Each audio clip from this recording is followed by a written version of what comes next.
What's up, everybody? Thank you for joining us again. We're great to have you here, of course. Always glad to have you joining us. Of course, what we'd like to see now that we're over that halfway mark, we made it through week 6. We're really looking at kind of what the future of the league has. We're really starting to look at the playoff. Our teams are starting to make their push. So, of course, we got a lot of news going on across the league right now. So really a great time to be a fan of the UFL. We've got some great games coming up. So far, it's been an awesome experience. Just to see what we've got, and I'll recap kind of more of our some of our newer news as of late. Right off the rip, kind of the bigger story, let's say, I guess with some more of the fanfare as of late, has been that the UFL has announced one of the future locations for the league, and that will be Oklahoma City. Also, I will make a comment just about Repo when he was on with Pat. Really was a good discussion, and I think there is that good accountability between leadership and kind of the fan base. So for that sake, I think we as fans can be proud of kind of what the league has. Next biggest story, of course, championship, the United Bowl. That'll be June 13th. That one's going to be in DC at the DC Defenders home site. Audi Field should be a really great showing. Exciting stuff. We'll look ahead at the playoffs a little bit later, but pretty exciting. We're in the latter half. We're really only about 5-6 weeks left in the season, so should be exciting to see what we have ahead. Especially, we've got some competitive play right now, and I would say, sure, the first spot looks pretty claimed, but there's a lot of movement left in the league over these last few weeks. So, next story. League did bring on another partner. Cricket has partnered and is kind of the official coverage sponsor of the league, so that's great. We love to see a new sponsor. McClendon in the ad. We love to see that. And Plummer and Tamu. So, really good signs for the league right now. Everything's looking up. Things are up and to the right. That's what we like to hear. So next thing I want to take a look at, how have the rule changes really been affecting the league? We're over the halfway point, and thankfully Kevin here has pulled us together a little look at some of the rule changes. So first thing I suppose we'll talk about is scoring. So that was something Repo wanted to see more scoring. It's more exciting for the fans. You get higher engagement, and also those scoring plays. Those are highlights. People love to watch those. You get a lot of traction online. So scoring is up. So that has worked. It was a little slow in the beginning, but we did have what it seems to be about 20% rise. So that's pretty good. NFL was about 46 points. So, league is sitting pretty comparable to what the NFL has. So that's good, especially for kind of the experience. Then looking at the punts, that was the big change this year with the 50-yard line. You make it over that, you cannot punt. And I think that is better for the action. It makes the games a little bit more competitive. You get to see a little more action when there is, getting close to the red zone, before the red zone, whatever it is, the 4-point field goal. So this is something that I feel like was the answer to getting rid of the punting, was to enable like a greater reward for a 4-point or a 60-yard field goal. It's been used sparingly. Some kickers can't make it that distance, then you're worrying about a return. So there's a lot of, it's been cautious. This is well said. Matt McCrane, of course, has made some of his St. Louis. Most of the kickers cannot kick 60-yarders. So for now, we'll see exactly what happens. But it's been lightly used. Then passing games have rebounded. That's one thing, is that there's a protect the quarterback balance versus let the defense hit them. And that's always, that's an issue, but also the talent generally, and this was something that was discussed with Pat and Repol, is that, the quarterbacks that you have in the UFL are, I'm not going to say they're terrible, but I'm going to say that, they're what's left after the NFL takes their share of the quarterbacks available. So, given that, you can expect the passing game is going to be struggling a little bit. But you look at Tamu, he figures it out. They're pretty good, and you got some good names: DTR, Jason Bean. I mean, Matt Corral was all right, but there's a chance there. That the passing game isn't terrible, but ultimately, like that is one thing that's been tough. And then the attendance. So is that a result of the rule changes? I don't think so. I think that's more venue and just generally like the teams that were kept. I understand like you want to hold on to Texas. Football is big in Texas, but at the same time, it's your weakest fan bases. So what's going on there? So that's what I don't know which fan base is the best and the one you want to keep. But not only did you move the home games, but also you changed kind of the branding of them as well. So there are some questions about the attendance, of course.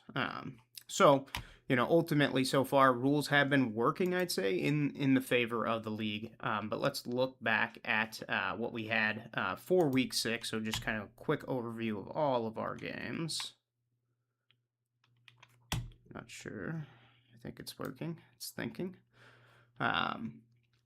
Basically, when you looked at kind of what we had for week 6, our first game was that Thursday night game, our Derby Classic, which, I do think with these Thursday night games, the league's trying to like prepare a package so that they might be able to bring on some, future broadcasters, whatever that looks like.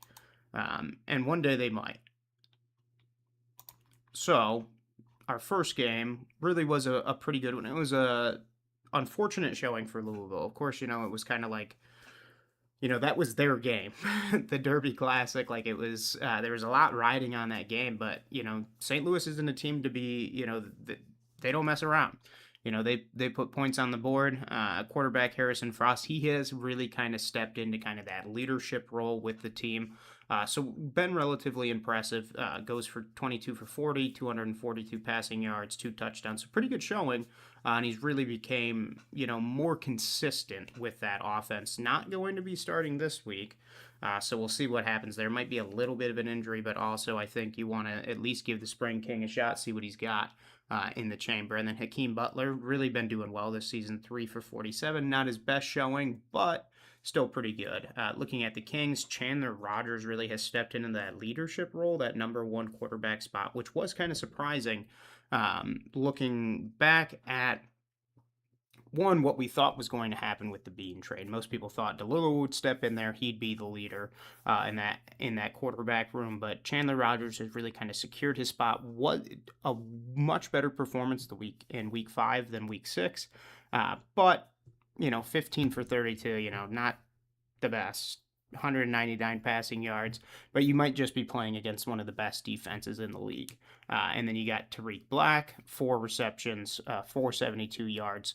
So passing game is starting to get better, but ultimately their receivers are still kind of costing them. But this game really came down to like which team figured out the other team's defense first, and it just happened to be the Battlehawks. And the defenses, it was very much a defensive focused game.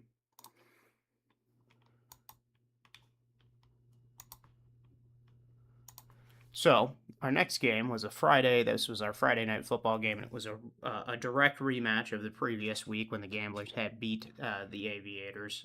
And as we expected, it seems the Aviators can only win games when it goes back to back.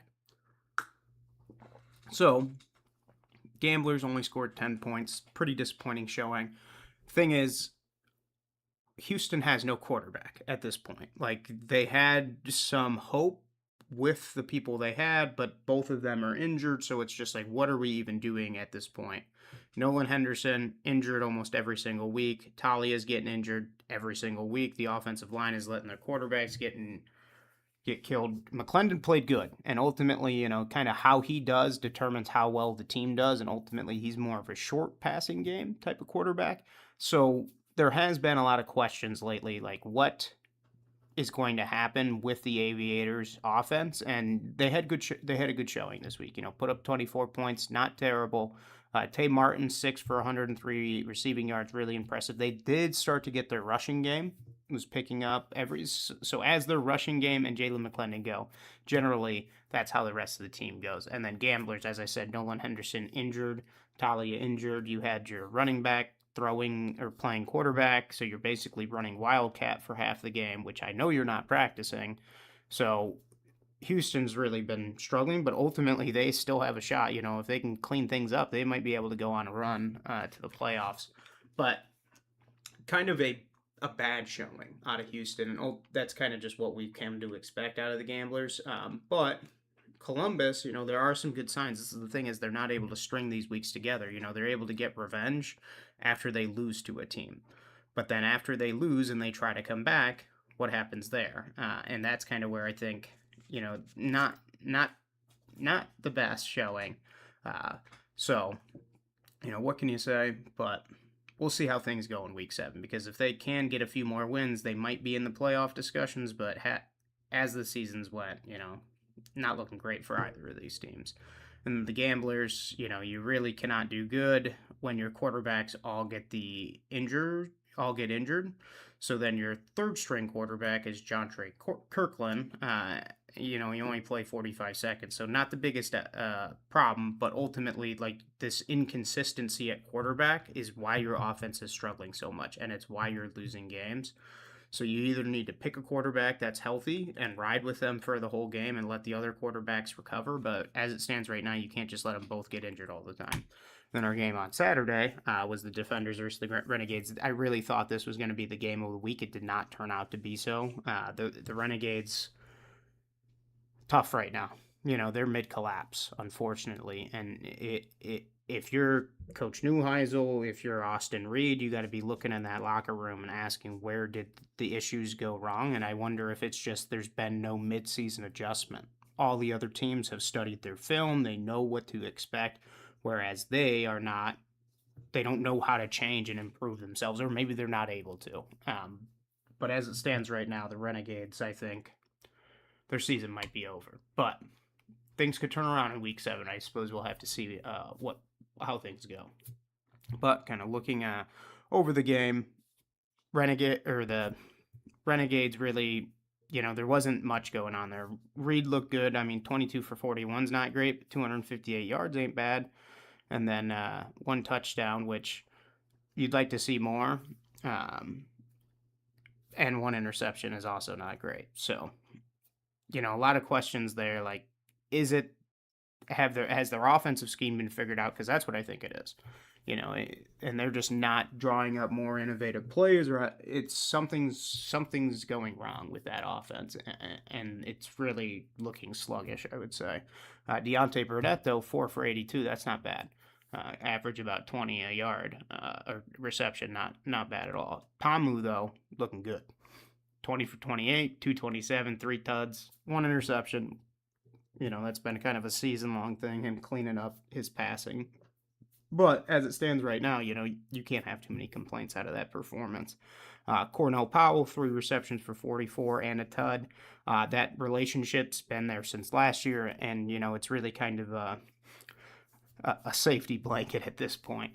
But looking back now, the Renegades, their defense is kind of the strong suit right now, but at the same time, like, it's, their offense can't finish drives. Their defense is letting up big plays. Like, they'll stop them, and then on 3rd down, they're letting up a 1st down every single time. So it's just like, it's not complimentary football whatsoever. As it stands right now, it's almost like Dallas is beating themselves, and the Renegades are, if you're a Renegade fan, it's been tough to watch your team this season because they looked great and you were probably really excited. Probably got too excited because now they might fall even further down these power rankings that we're going to look at here in a little bit. But DC, 5th consecutive win. They're really looking good. Fan base we'd like to see show out a little bit more. But, depending on how things go, you can expect, this consistency to continue. I expect that, it's quite possible they don't win another or lose another game this season. But a question, or I suppose a concern I would have is, all of your points coming in the first half. That's not great. That's really not great. So there are some questions there, but I feel, they can clean things up. At times they have, I don't know if they're getting complacent, but, so far the defenders are, you know, top of the league, and I expect that to kind of remain for at least this year and possibly even into next. We'll see how they do in the playoffs. Uh, but our next game, our final game of the week, was the Stallions in Orlando. This was another rematch, but not a direct week-to-week rematch. So a lot of questions were around, not only because starting quarterback for the Stallions, that was the backup on the Storm a couple weeks ago, and also with the existing tension there, let's say, between AJ and Coach Beck.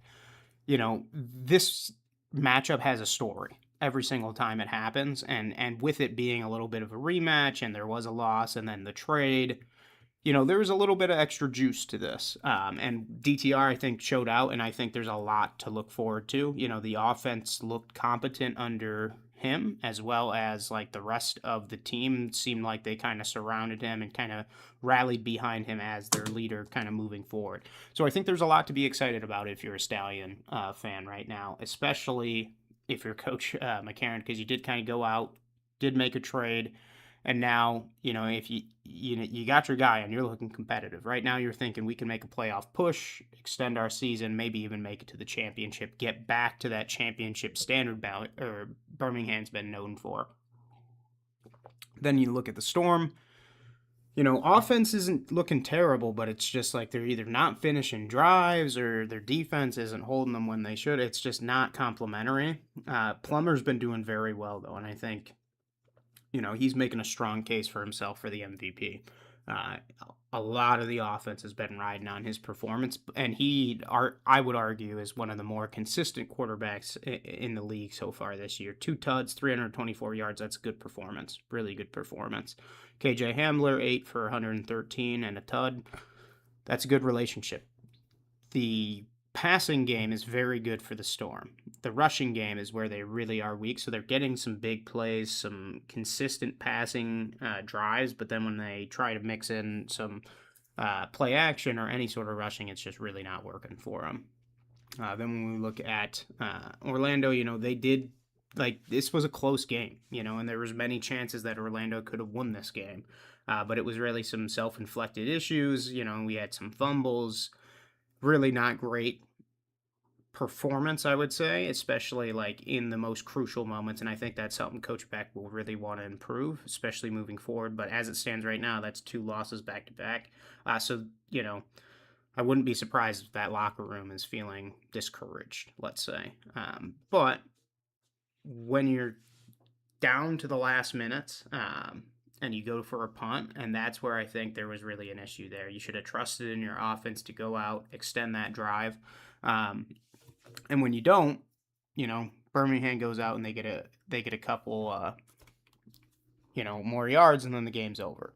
And that's where I think, I don't know if that's a coaching decision, if that's just how the game fell, but those are a lot of things that I think frustrate your fan base. You don't want to lose on a game watching them when you had the chance to go out and win it and you just were unable to do it. Then when we're looking at the Stallions, so we're on a 4-game losing streak. I mean, by all accounts, everyone counted the Stallions out, but this win, I think, it did more than just add another number to the record. It really started to explain that this team can compete. What McCarron's been building over the last few weeks. Not that I'm not going to say it was quarterback proof, but ultimately, you put a competent man under center, that there's some good offense that can be had there. And I think if you're a fan of the Stallions, I think it's time to start going to those games because people can show out, and I think it'll be a very good time.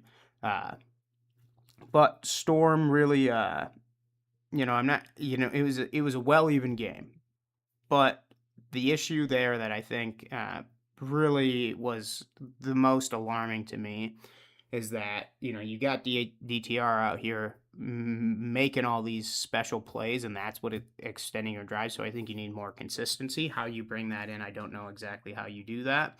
But ultimately, I think there's a lot to be excited about if you are a Stallions fan.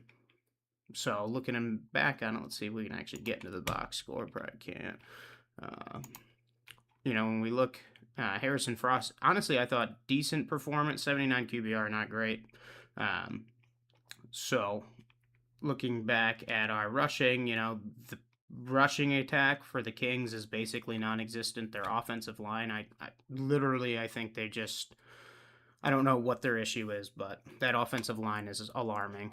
Howard has really stepped in, been that main running back, but the Battlehawks, I don't know if it's because they have no real offense, but Howard really has, he's been trying his best, but, he's, let's just say, there's room for improvement. Their passing attack, though, has been very consistent. So I wonder how that'll be under Perez.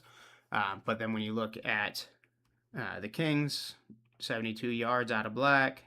Lucky got 40. Not bad. Ultimately, the offensive line, you cannot throw the ball if you are getting sacked. So I think a lot of problems are kind of self-inflicted, especially when you look at the offensive line. Then you look at the defense here. Chambers, 7 tackles, pretty impressive. Really a good performance, I would say, out of both defenses. So I think there's a lot to be excited about, especially if you are, a Louisville fan, because there's a lot, like the bones of the team are good. It's just like they're kind of struggling. So when we look, man, they actually let Kirkland throw a pass. That's crazy. And he threw an interception. That is crazy.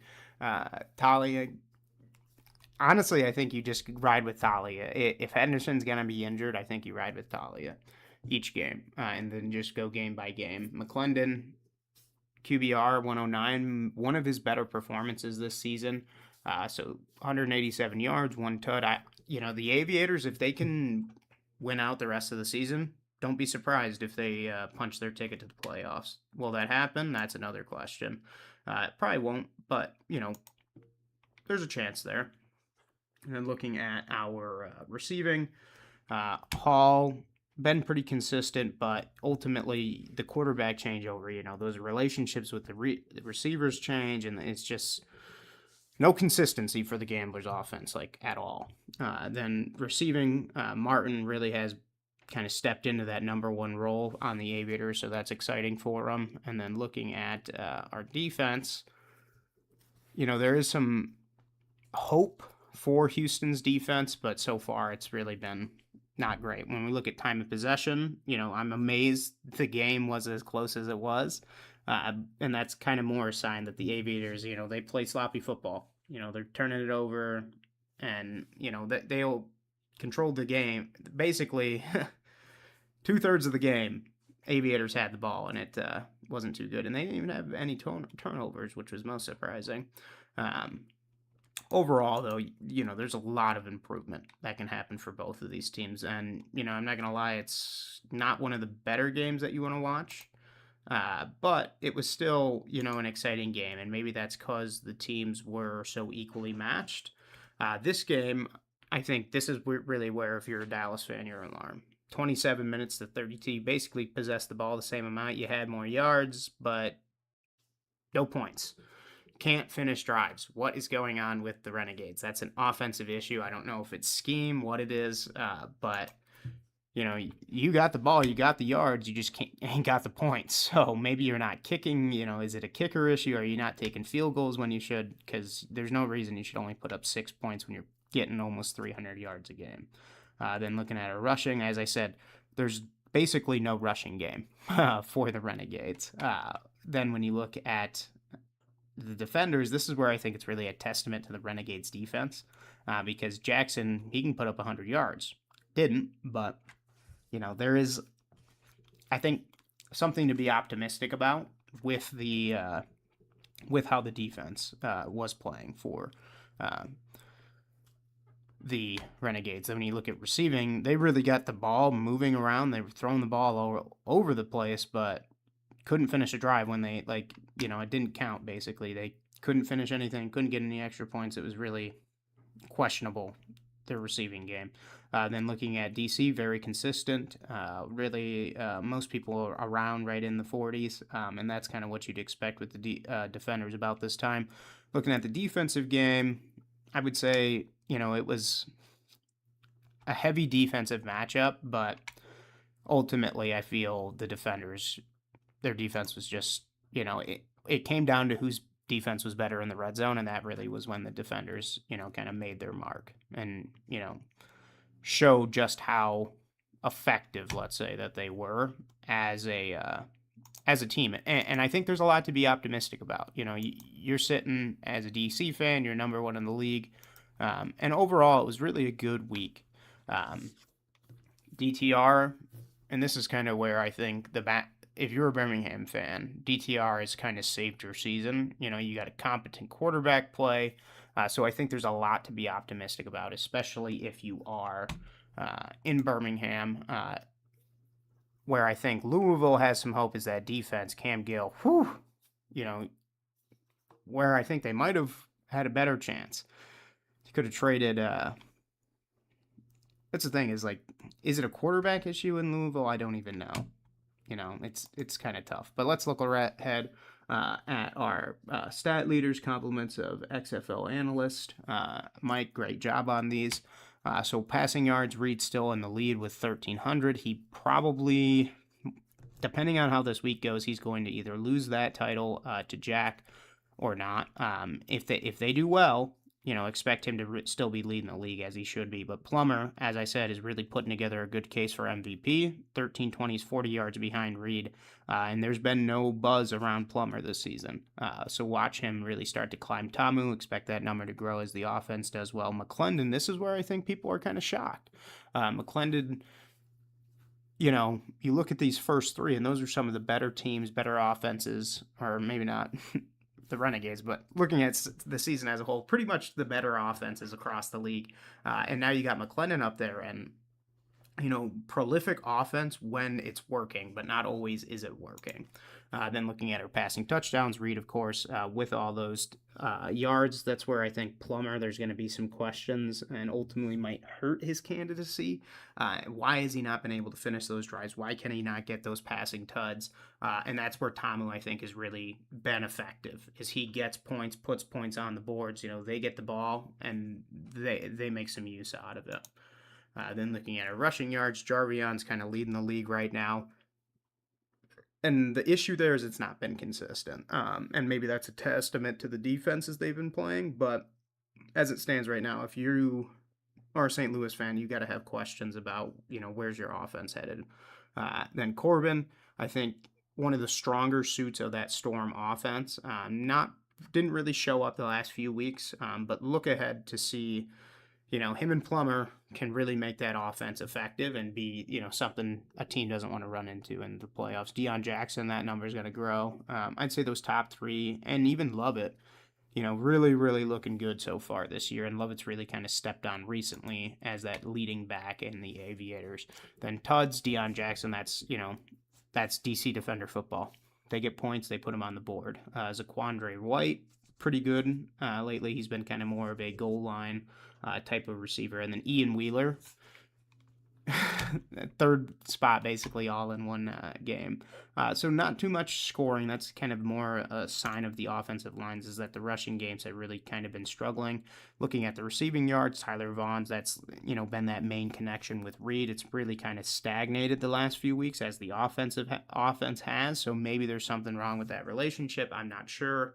But if that connection gets better, expect their offense to be better and the Renegades to win more games. But so far, it's not been the case. Mickens really starting to... Him and Butler, I think, are going to make the case for best receivers in the league. Which one ends up doing that, I'm not sure. They're tied right now. I expect after this week we'll get some more clarity on that issue. But I would expect one of those two to lead the league and it really come down. And one of these, even Hakeem, might even... have a case for MVP, depending on how their end-of-season performances goes. Then looking at the reception leaders, Vaughn's, of course, is going to have the most. Mickens, though, I think, and this is where I don't know if that's better for Hakeem or not, that he's not leading in receptions, but ultimately that yardage has helped the team both ways. And then Tuds, Vaughns, of course, Butler kind of making head on themselves, but really there's not been too many or not been too dynamic of passing or scoring attacks led by the passing game. So, looking at our defense, tackles, Tony Fields has really started to make a name for himself, and I expect him to be kind of one of the hotter commodities once the season's all said and done. So that's one of the strong suits of the Aviators has been that defense. And then Cam Gill, really good performance so far this season. So I expect also a hot product once the season's done. Interceptions, not. I'd like to. I'm not going to say I want to see more interceptions, but there are some consistency issues at play. Now looking ahead at our players of the week.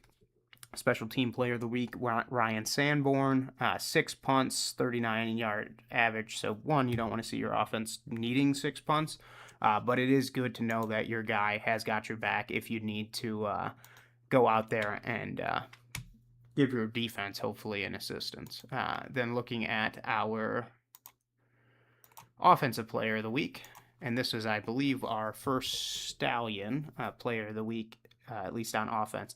Justin Ross, 7 receptions, 135 yards for 1 tud. It seems like there's going to be a good relationship between Ross and DTR. So I'm excited to see how they look this week, and especially if they string together some good weeks. They're making a push to the playoffs, and Birmingham is competing, and it's right back to what we know. So great performance out of Mr. Ross. So finally, our defensive player of the week, that's outside linebacker Travis Feeney, 4 total tackles, 2 solo, and 1 sack, and 2 of those tackles for losses. Also pretty good. So, really getting in the backfield, and I think that's more a testament to how that Battlehawk defense is. They're swarming the quarterback, they're pushing the line hard, and overall, I think there's a lot to look forward to. For all of the teams, Houston and Louisville definitely got some work to do, but if you can string together a few weeks, these last few games, you're in a good place. And then looking at kind of how our viewership is, the league's been doing good. We've sitting at 619,000 average, which is kind of more a testament to like some of the inconsistencies, and also it's a busy weekend. We got a lot of competition. A lot of competition. But sitting at, I believe, a good million viewers on some of the games. I think on the ABC and Fox Saturday game. Yeah, what do we got here? Birmingham, St. Louis, 1 million. That's pretty good. You're selling some ads on 1 million viewers. So that's good. But in-person attendance is tough, especially in Dallas and Houston. That's like where the teams have been kind of the roughest. But overall, I think there's been a very good attendance, and it's not only holding, but it's growing.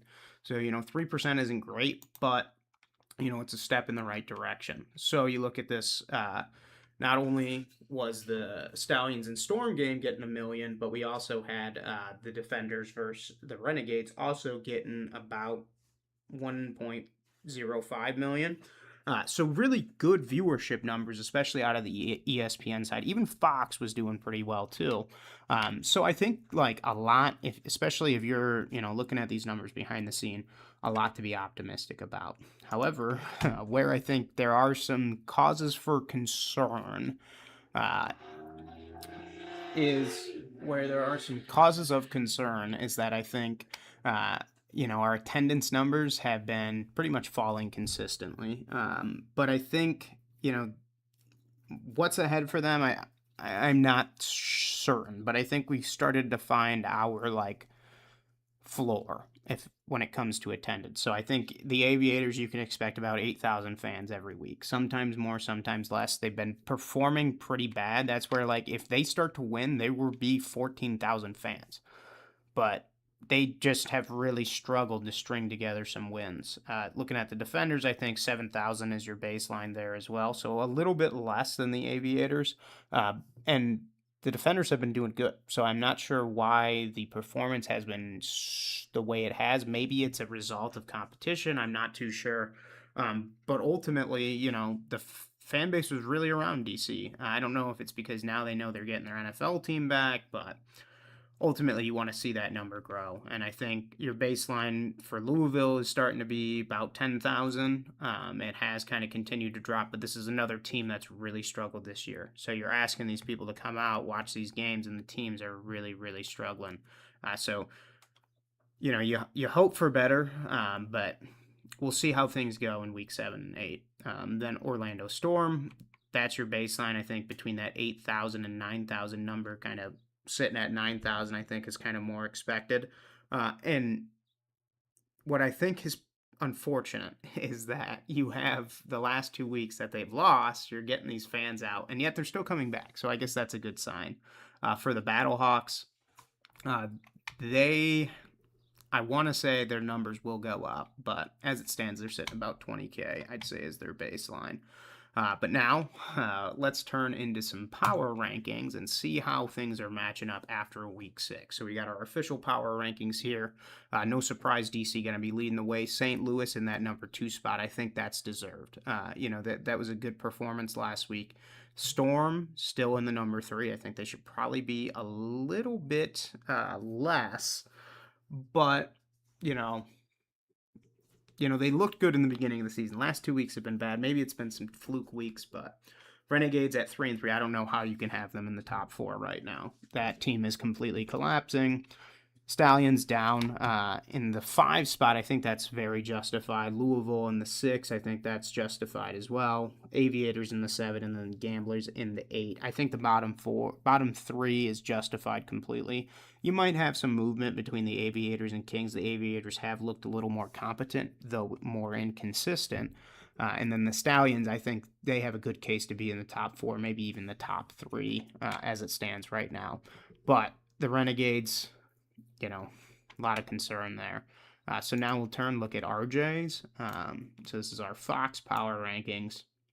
So a little comparison to what we had for the official rankings, and the bottom 2 or bottom 3 are exactly the same. Top, so where we've got some discrepancies is in our top 4. So in our number 2 spot, Orlando still there off of 2 consistent losses. I don't know that I am agreeing with RJ here. I think I like the Battlehawks in that place. They had a good showing. I mean, yes, it was against the Kings, but the Kings did look good and did beat the Renegades. Then having Birmingham in the 4 spot, I think, is probably a more justified placement. And then that Dallas in the 5, I think, is probably where you really want to have them. And I think those 2 are more correct. And then that top 3 does need a little adjustment. And then your 6, 7, and 8, exactly the same as the official. I think there's a lot of agreement with that across the league. Sitting at that 6 spot, there's an argument to move them maybe into the 5, especially since they did beat the Renegades. But, the team has looked very, very inconsistent. And that's where I think, there's been a lot of questions, especially from the fan base, what's going on in Louisville. But looking back now at RJ's, a little bit more of his discussion there and some odds to win. So Gamblers 5,000. You're putting money on the Gamblers to win the championship right now, brother. Call the number.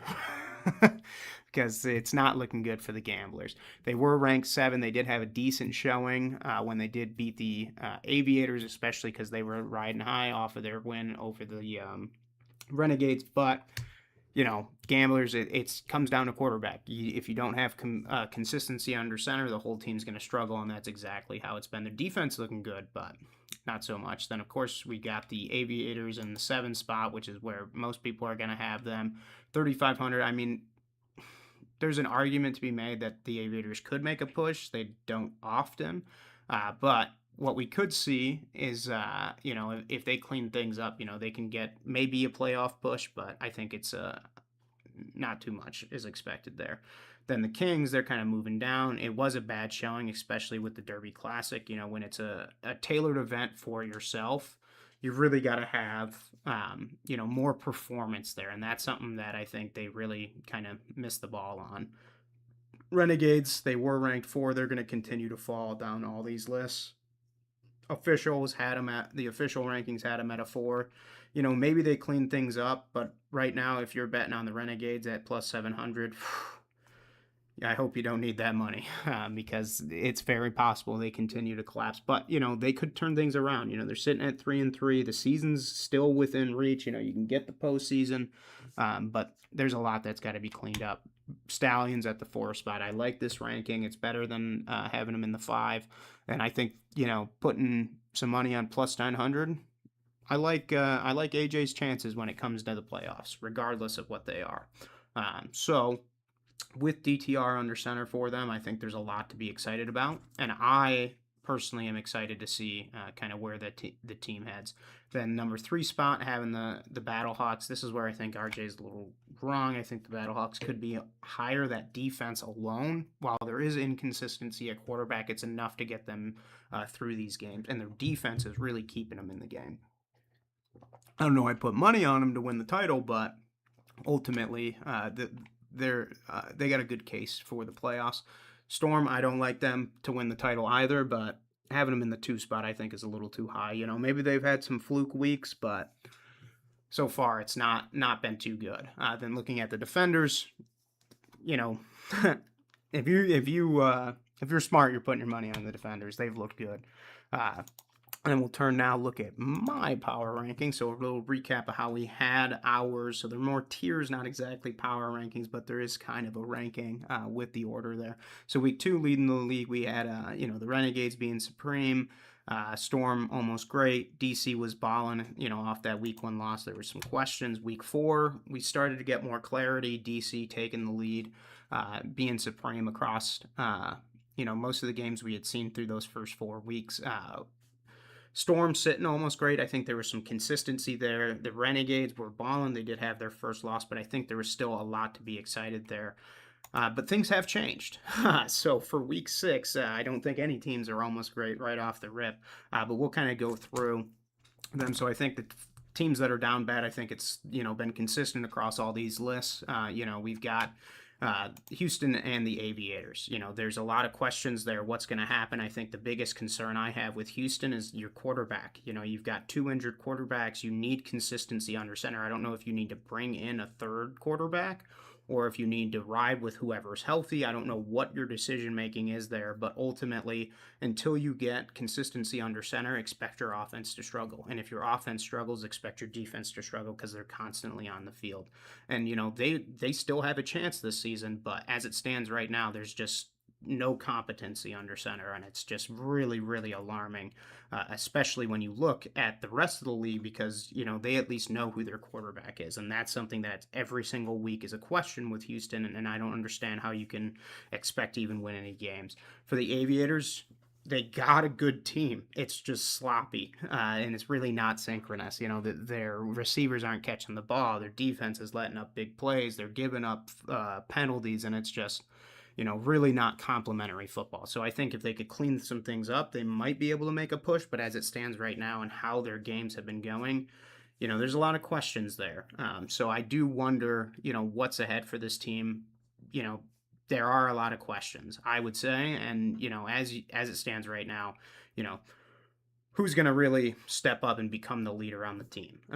Where does it stop? When does the consistency start? Then looking at our teams that could be better, I got the Renegades, Dallas Renegades, and really it's an offensive issue. I think what's happened across the league, their scheme's been figured out. So now that their scheme's figured out, they've made no adjustments. They can't get any drives finished. They get into the red zone. That's figured out. There's no effectiveness. They're not able to get any sort of, really consistent drives going across these games. They're getting the ball. They're having it a good amount of time in the game, but they cannot finish any of their drives. So really some alarm bells kind of sitting in the 3 spot for us. I don't know if that is, I think that would have some alarm bells for some people, but ultimately how their performance has been through week 6, I think, there's a lot of questions, and, I don't know that you have the most to be proud of there. Then looking at the Kings, I think, there is some potential there. But it's not been uh, so much that case. And I think it's really comes down to a receiver issue. Their offensive line is kind of terrible. But even if when the quarterback can get the ball out of his hands, the receivers are dropping it so often. There's so many drops, and until you can get those drops cleaned up, your quarterback's going to struggle, your offensive line's going to struggle, your running game's going to struggle, your defense is going to struggle. And I really think you clean up some of those self-inflicted issues, and you see the Kings really start to be a more competitive showing, not only this season, but maybe even make a push to the playoffs. Because this bottom four here is really sitting pretty even. Only one game between all these teams.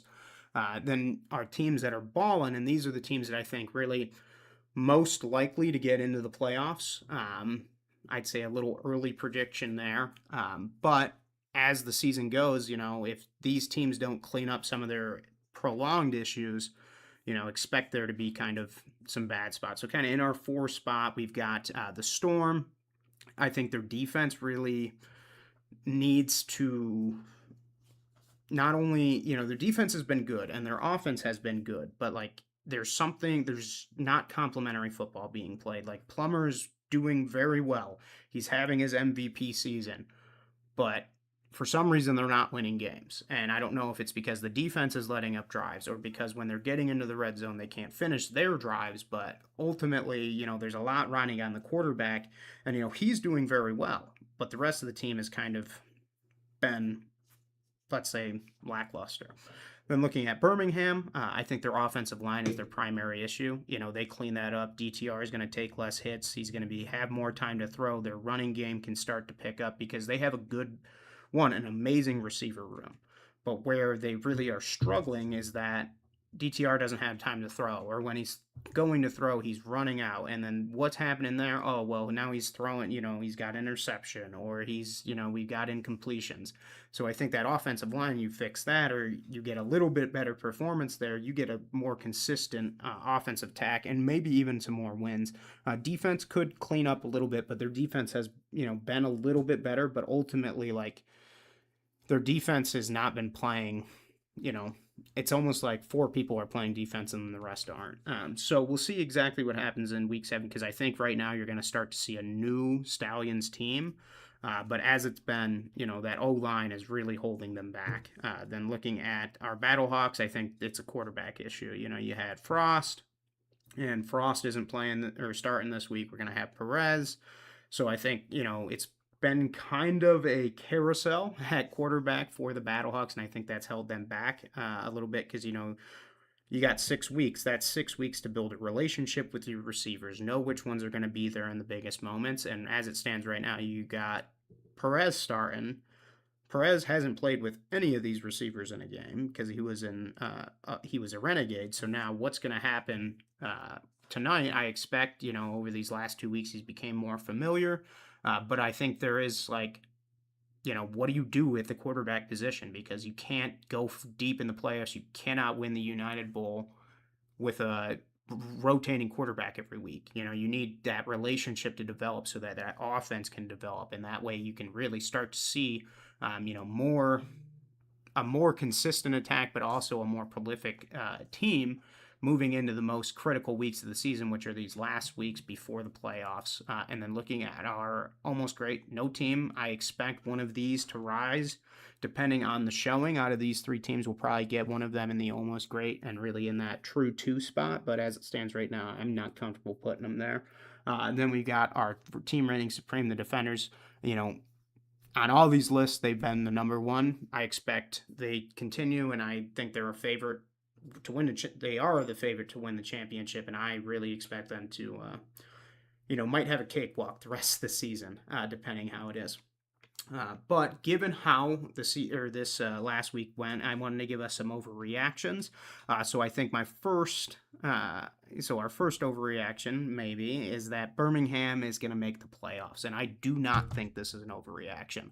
I think under DTR, and I think Coach McCarron's really, he's got it figured out, and I think he has a path forward for the team. I think he's going to clean up that offensive line, clean up the defense, and really let DTR cook. So expect them to really make a strong case for the playoffs. Another Stallion focused overreaction, and I think so. This is DTR being the MVP of the season for 2026. I do think this is a little bit over an overreaction. He looked good last week, but as it stands right now, and we're in week 7, there's not a lot of time to really clean that up. So, what do you make of that? You know, Probably an overreaction to how he played. But I think he'll be in the running, especially how he does. If he can string together some consistent performances, he may make a case to be the most valuable player in the league. Next topic here is Houston signing a quarterback. I do not think this is an overreaction. I think this is what they need. I wouldn't be surprised if they might look to the AFL or someone that didn't get drafted. I don't know. They need to find someone and bring somebody in there that can play quarterback, because it's as it stands right now, you just don't have enough people in the room. You don't have the staff to get the job done. So you need to bring somebody in. Then our next one. Spring King gets his first championship in the UFL, so not the XFL championship, but a UFL championship. And I do think potentially an overreaction. We'll have to see how he plays today. But the Battlehawks could do it. That offense or that defense is good. Their offense has some pieces, so they get a competent quarterback play, and they got a home. If they do well, they win out a few of these games at the end of the season, expect them to host a playoff game, which means they have a very good chance of getting back to the playoffs. And if they're going against DC, they've already beat them once this season, so they can do it. So it's all about figuring out how you get back to that. So I wouldn't say this is an overreaction, but it may be. We'll see how he does this week. Then quarterback play is down across the league, and I do not think this is an overreaction at all. You look at last year, you had Bryce. Bryce was really doing well. Tamu was also really doing well. Louise was doing well. I don't know if, maybe it was less prolific, but ultimately the quarterback play seemed more consistent last year, and I think that alone makes it better than it has been this year. And maybe it's because these teams, we're figuring out the roster this year because it's really a new team this year. But as it stands right now, the quarterback play has been kind of alarming. And then to kind of wrap up our review of that Week 6 action, I wanted to look at who had the best week in sports. Well, I'm going to say it was DC. They've really been a masterclass this season, ultimately not scoring in the second half. That is alarming, of course, but as it stands right now, I think, they are the cream of the crop when it comes to the UFL. So they really had a great week 6 and so far a great first half of the season. Our worst week in sports, though, it's going to be Houston. Kirkland had to step in and take snaps. I know it was just one snap at the end of the game, but it does arise questions. What happens if that happens, or if we get injuries in the first quarter or second quarter or third quarter? You can't have your running back and run Wildcat a whole game. So really, I think the questions continue to mount for Houston. And really, I think you got a lot of alarm bells ringing if you are on that coaching staff, because every single string you pull hasn't been effective. But let's look ahead at the Week 7 action that we'll have. So starting off with our Friday Night Football action, we got the Aviators visiting the Battlehawks. So this should be a good matchup. I'm excited to see how they do. Aviators, if they show out and McClendon plays well, that running game is playing well, I expect it to be a very close game. If it's not, don't be surprised if the Spring King really lights the sky with them. And it'll be a special event tonight for the game, so we'll get into that in a second. But should be an exciting one for us. Then our Saturday starter, we'll have the Kings visiting DC. I'm not going to lie. When the Kings beat the Renegades, no one expected them to do it. Could they do it to DC? Potentially. So it should be a good game, but DC is a heavy favorite in this one. And then our game of the week is going to be our Saturday seconds. That's going to be the Renegades visiting the Stallions. And ultimately, the Renegades off 2 hard losses. You really want, or 3 hard losses in a row. And the Stallions really have been looking good. So two teams looking to get a win, and their seasons are arguably hinging on a win this week. So I think this is going to be one there's some good storylines here. You had really good quarterback play out of Reed. If that comes back, how does the team adjust? But as it stands right now, pretty evenly matched, and I'm excited to see what happens here because this really determines that 3 or 4 spot in the league. Then our Sunday showdown, we got the Storm visiting the Gamblers. Depending on who plays quarterback, we could see a competitive game. But I think the Storm are kind of heavy favorites, and I think it's justified. So expect them to have a good showing this week. And off of two losses, unless they are mid collapse, I expect them to really kind of clean things up from last week. But we'll look ahead at kind of what are some storylines with with each of these games. So our first game, that's going to be Aviators visiting the Battlehawks. Big story here is the Spring King. Luis Perez going to be playing, so it will be exciting. Though I think the Aviators, there's also a good chance the Aviators really come out and have a good showing. Their defense has been very good, but their offense is very inconsistent. So if it's one of those good performances, be quite excited to see what they have in store. And then our first Saturday game, that's a 1:30 game, Kings visiting. I think the real question here is what's going on with the Kings offense. Is Rodgers the correct quarterback? Do we need to put DeLillo in against his old team? We'll see what happens there, but I think the real story of this is going to be consistency for DC. Can they keep it up against the Kings? And if they can, really going to make a stronger case for the DC being the championship favorites. And then our third game, our Saturday seconds, that's going to be our game of the week. The Renegades visiting the Stallions. That'll be on ABC, so expect a good level of viewership. So the Renegades will be coming in. Reed really, this is going to be a story of quarterbacks in this game. Expect the whole game to ride on the quarterback performance. How is Reed going to do? How is DTR going to do? Depending on which quarterback does better is probably going to determine the game. Defense will have a say, of course, but there's going to be a lot riding on DTR, and there's going to be a lot riding on Austin Reed. So really expect a good quarterback matchup there. We got some good quarterback play so far. If Reed can keep clean things up, and he's done well even with the team losing. So really expect some good play. Oh, there's Justin Ross. Then the Storm at the Gamblers. So our final game of the week, Storm, big favorites here. And depending on how the Gamblers show up, expect it to be a big game. But the story here is really who can clean their offense up. Is it Houston? Is it not? What's happening there? And that's one question that I think a lot of people have is, if the quarterback play gets better, can Houston be competitive in this league? And so far, they haven't answered that question. Then a little look ahead at some of our DraftKings preview. Pretty much a lot of the same. There's going to be a lot riding on it. Best bet for this is taking the Battlehawks given 4.5. I think it'll probably be closer than that. So I don't know that I agree with that bet. Then looking at the Kings Defenders, they're given 10 at when this was written. So I'd probably take them on that. I don't know if that's your best bet, but ultimately a lot's going to ride on the performance of Rodgers. Is he going to play well? Because if he did or does, they could make a case to win. And I do think I agree with that best bet. Taking him at the 10, probably a smart bet. It might be 30. So really all depends on how the Kings show up and play. So it'll be a question of how Redmond gets his team prepared. Then looking at the Renegades at Stallions. Stallions given 1.5. Probably take that. Stallions are getting 1.5. Really, they think the Renegades are going to win. Renegades might win. They'll be looking to bounce back after 3 losses, but I don't know. I feel like I like the Stallions money line plus 102. Yep, I'd take them even at the 1.5. Give them 1.5. I think they'll probably win outright. Money line's probably good.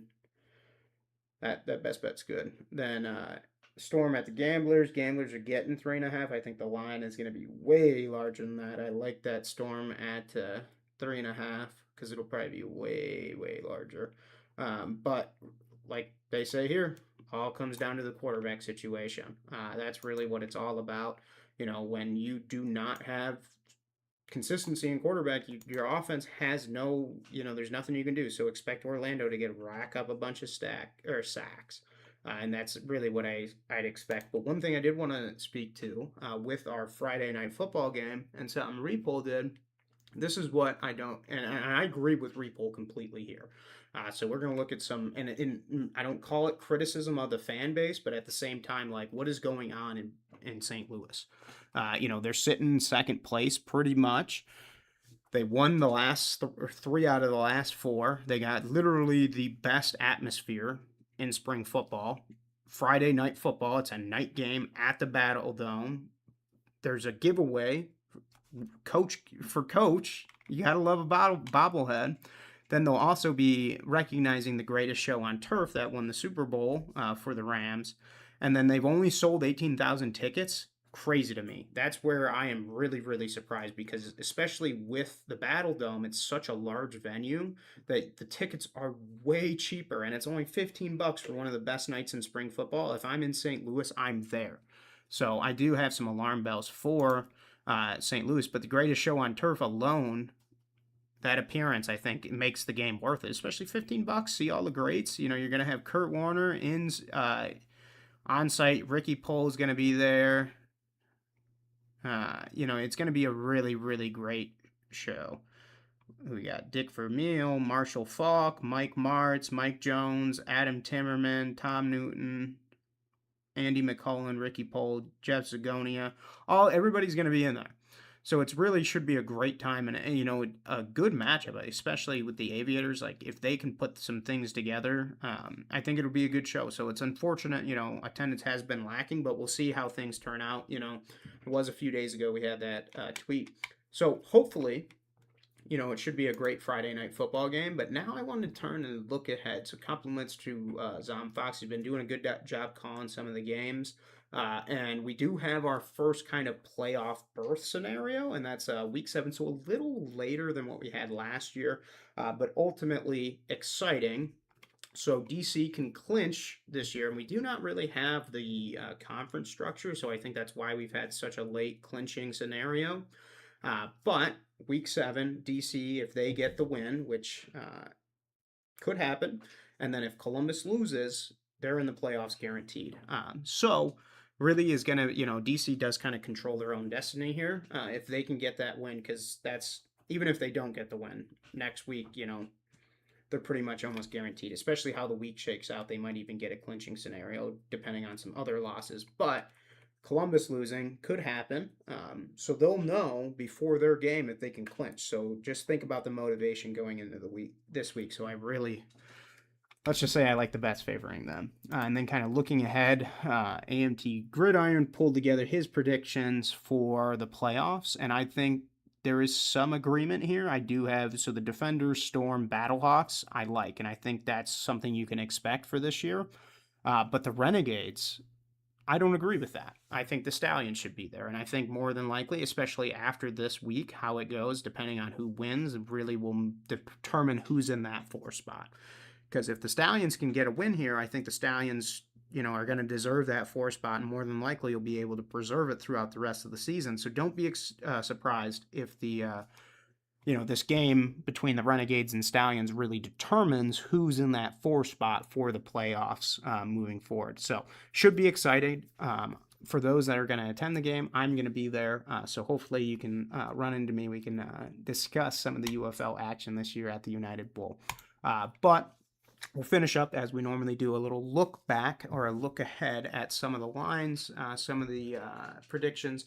So looking at our money lines here, Friday night we got Battlehawks given 245. I'd honestly take the Aviators because plus 200, that's decent odds. Kings versus DC, I think you're foolish if you don't take the Kings there.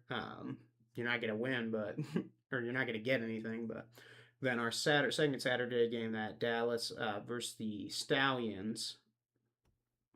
Yeah, I think you take the Stallions. Not the biggest line, but I think it's winnable, very winnable. And then Storm, you got to take that. I would be amazed And I've been wrong before, but I would be amazed if the gamblers really pulled in.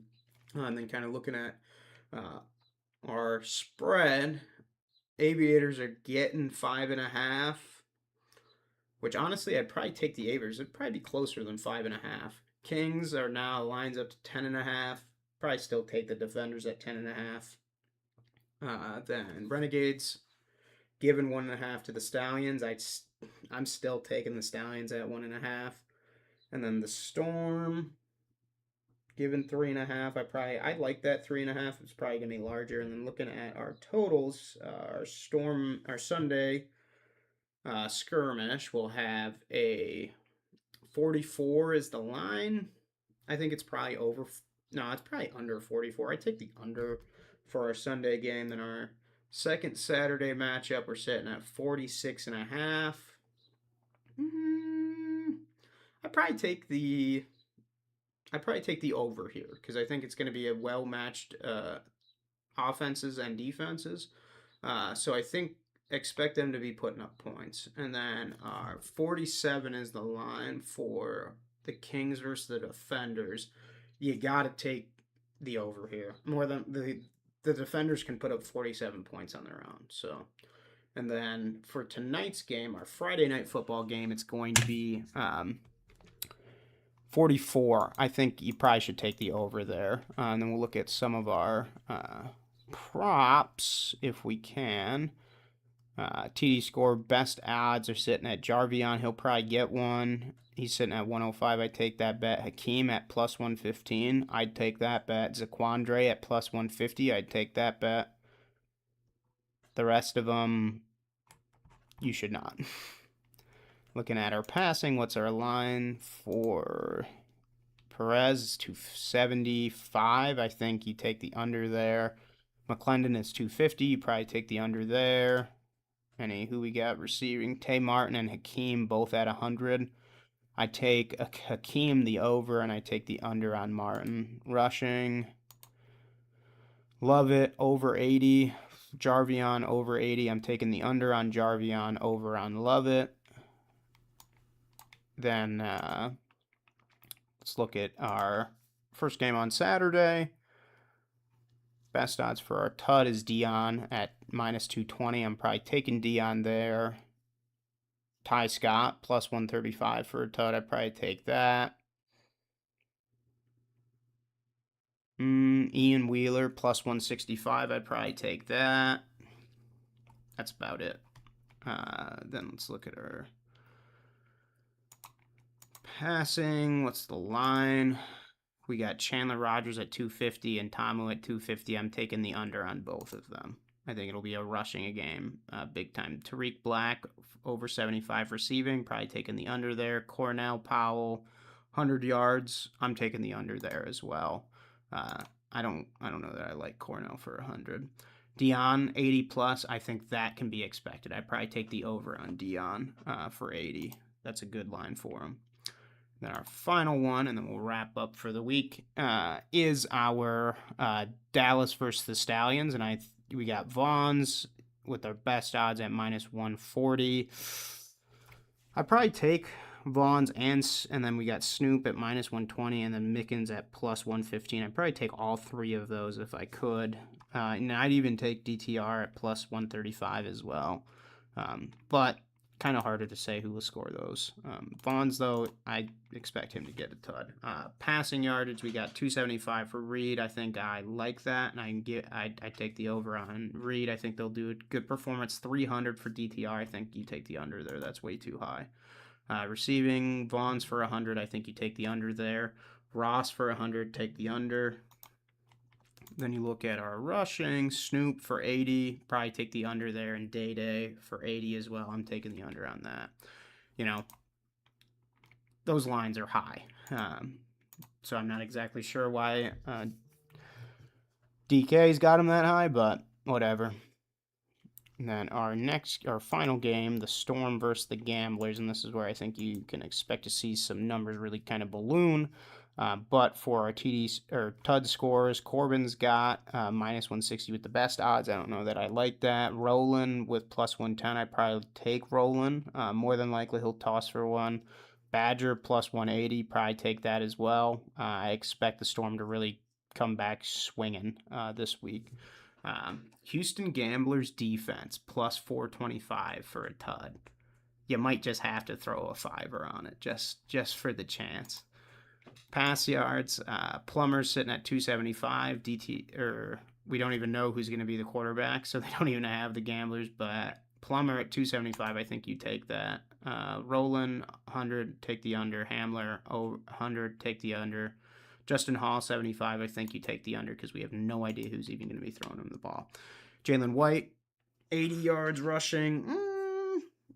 Probably take the under there, but ultimately the whole offense is going to be riding on that passing attack. And then Corbin at 80, I think he could get there, but I'm taking the under. A lot of unders this week. I think it's probably best and probably most realistic, just because there's a lot of the lines are real high. But to wrap up, I think we're in for a good week, and I think week 7 is really going to tell the story of the playoffs, and I think we'll get a better idea of who's going to make it in. So I think there's a lot to look ahead to, and we got some good games. I'm really excited, especially for this Saturday Seconds game, this Renegades versus Stallions, but also this Friday Night Football game is going to be good. The Aviators are going to be coming to play. The Battlehawks are going to be coming to play. So look to this game to be a very, I would say, offensively closely matched game. So I'm excited. Thank you for joining us, though. Really appreciate having you here in the discussion. Ultimately, we'll probably be recapping maybe some overreactions later on, or I suppose earlier next week. Might get on to after one of these night games this week. Maybe do a little nightcap for us, review some film, take a look. We'll see what goes on. But otherwise, appreciate you joining us. Thanks for watching. Always like and subscribe. Make sure you turn on those notifications because we're going live at random times. I try to let everybody know. But ultimately, appreciate you joining us. Enjoy this week ahead for week 7. So thanks again. Have a wonderful weekend. Enjoy it. But otherwise,